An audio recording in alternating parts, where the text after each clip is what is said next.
వివాహం అయిపోయిన తర్వాత పిల్లలు లేని సమయాల్లో ఇస్సాకు అలాగే రెబెకా లేక రిబ్కా ఎంతో కొంత ఆత్మీయతను కనపరిచారు. కానీ పిల్లలను కన్న తర్వాత ఆ పిల్లలు పెరుగుతున్న తర్వాత వారిలో ఆత్మీయత మందగించింది.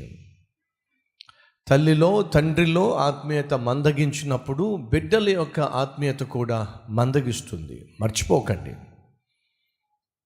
ఈరోజు మా పిల్లలు సరైన ఆత్మీయతను కనపరచటం లేదు, వారు సరిగ్గా ప్రార్థించటం లేదు, వారు దేవుడు అంటే శ్రద్ధ వహించటం లేదు అని చెప్పి ఒకవేళ ఈరోజు మీరు ఏడుస్తున్నారంటే బహుశా మిమ్మల్ని చూసేనేమో వాళ్ళు ఆ విధంగా తగలడ్డారు, మిమ్మల్ని చూసేనేమో ఆ విధంగా వాళ్ళు వ్యవహరిస్తున్నారు. వ్యక్తిగతంగా పరీక్షించుకుంటే మంచిది అని ప్రభువు పేరట మనవి చేస్తున్నాను. ఏశావు గురించి రాయబడింది ఏమిటంటే అతడు వేటగాడు. యాకోబు గురించి రాయబడింది ఏమిటయ్యా అంటే అతడు సాధువు. అంతేగాని వారి యొక్క ఆత్మీయ విషయాలు మాత్రం మాత్రము అక్కడ చర్చించబడలేదు. కారణం ఏమిటంటే చర్చించటానికి ఆత్మీయత వాళ్ళ దగ్గర ఏముంది కనుక. ఈరోజు మనుషులు చాలా సంపాదిస్తున్నారు, నేర్పర్లు అవుతున్నారు. చిన్న పిల్లలను చూడండి, వాళ్ళు సెల్ ఫోన్లో మాస్టర్స్ అయిపోతున్నారు.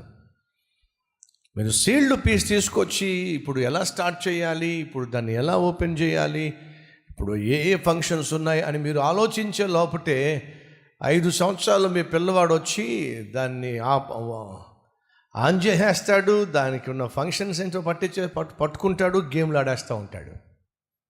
ఎంత పరిజ్ఞానం ఈరోజు పిల్లలకు, ఎంత పరిజ్ఞానం సెల్ ఫోన్ మీద, ఈరోజు ఎంత పరిజ్ఞానం కంప్యూటర్ మీద, ఎంత పరిజ్ఞానం ల్యాప్టాప్ మీద, ఎంత పరిజ్ఞానం సులభంగా డబ్బులు సంపాదించటం మీద, ఎంత పరిజ్ఞానం షేర్ మార్కెట్లో ఎక్కడెక్కడ ఏం పెట్టాలో, స్టాక్ మార్కెట్లో ఎక్కడెక్కడ ఇన్వెస్ట్ చేయాలో ఎంత పరిజ్ఞానమో. కొంతమంది ఆరోగ్యాన్ని కాపాడుకోవడానికి ఎంత జ్ఞానమో, ఏది తినాలి ఏది తినకూడదు, తిండి విషయంలో ఎంత జ్ఞానమో, అందం విషయంలో ఎంత జ్ఞానమో, లోపల ఉన్నప్పుడు ఏ క్రీమ్ పూసుకోవాలి, బయటికి వెళ్తున్నప్పుడు ఏ క్రీమ్ పూసుకోవాలి.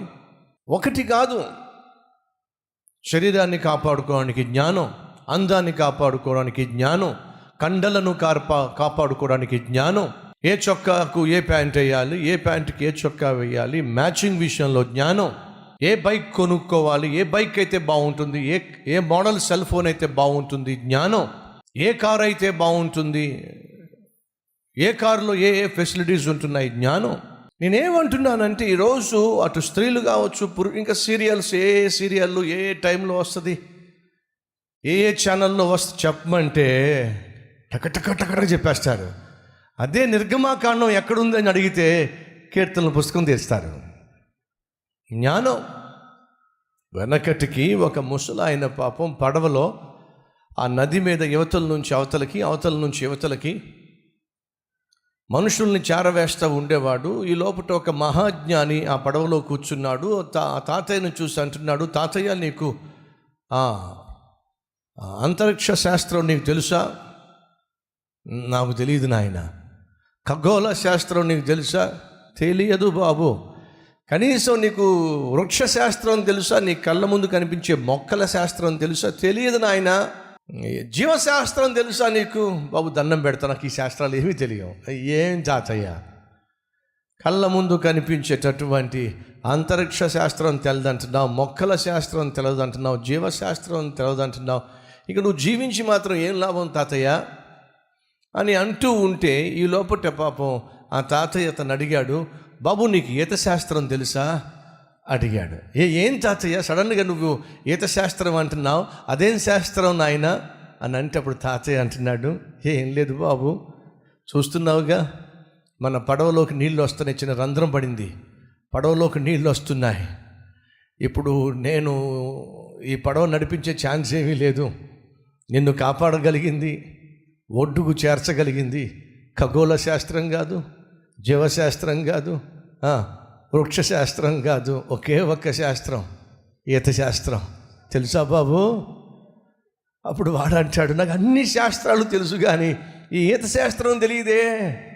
తాతయ్య అంటున్నాడు, పిచ్చోడ్లా ఉన్నావు నువ్వు, ఎవడో లోకంలో ఉన్న అన్ని శాస్త్రాలు తెలుసు, కానీ ప్రాణం మీదకు వచ్చినప్పుడు నీ ప్రాణాన్ని కాపాడుకునే శాస్త్రం తెలియకపోతే ఏం లాభం?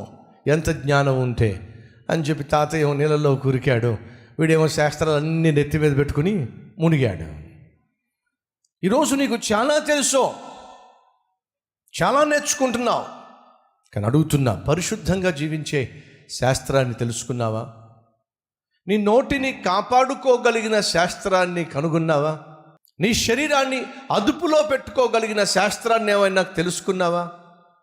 సైతాను శోధిస్తున్నప్పుడు, సైతాను కోరికలు నిన్ను వెంటాడుతున్నప్పుడు, నీ శరీరము నిన్ను తొందర చేస్తున్నప్పుడు దానిని నీ కంట్రోల్లో పెట్టుకోగలిగిన శాస్త్రాన్ని నువ్వు పఠించావా?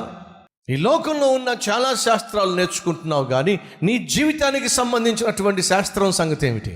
ఎలా కాసేపు ప్రార్థన చేయాలి, ఎలా కాసేపు వాక్యాన్ని ధ్యానించాలి, ఎలా వాక్యానుసారంగా జీవించాలి, ఏ విధంగా ఇతరులకు మాదిరికరంగా ఉండాలి, ఏ విధంగా ఇతరులను ప్రభు సన్నిధికి నడిపించగలగాలి, ఏ విధంగా నీకు తెలిసిన సత్యాన్ని తెలిసిన మాటల్లో నీ జీవితం ద్వారా ప్రభువు గురించి తెలియచేయాలి. నేర్చుకున్నావు ఈ శాస్త్రాన్ని?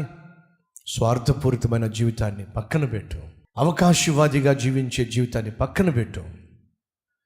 క్రీస్తును కలిగి ఆ క్రీస్తును క్రియల్లో చూపించే ఒక మంచి వ్యక్తిగా జీవించు. ఆ మంచితనమే నీకున్న ప్రతి అవసరాన్ని అద్భుతంగా తీరుస్తుంది.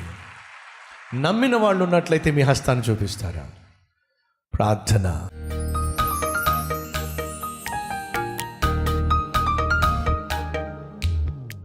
పరిశుద్ధుడవైన తండ్రి, ఏశావు, యాకోబు ఈ లోకానుసారమైన విషయాల్లో మునిగి తేలుతూ ఉన్నారు, కానీ ఎక్కడ వారిలో ఆత్మీయత, నీతో సత్సంబంధము, నీ యందు జ్ఞానము కనబడటం లేదు.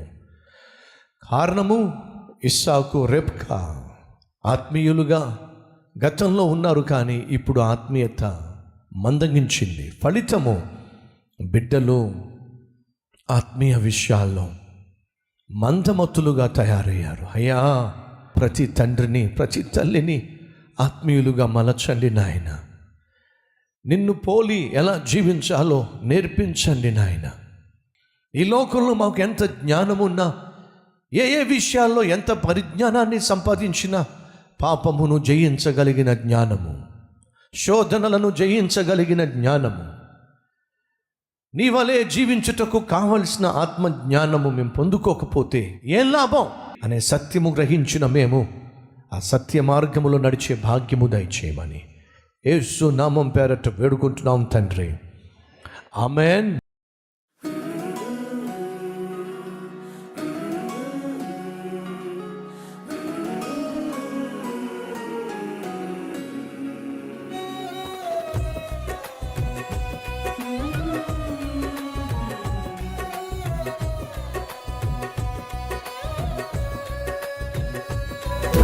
సందేశం మీకు ఆశీర్వాదకరంగా ఉంటే లైక్ చేయండి, అలాగే సబ్స్క్రైబ్ చేయండి. అంతేకాకుండా కామెంట్ పెట్టండి, 10 మందికి షేర్ చేయమని మనం చేస్తూ రేపు మళ్ళీ కలుసుకుందాం.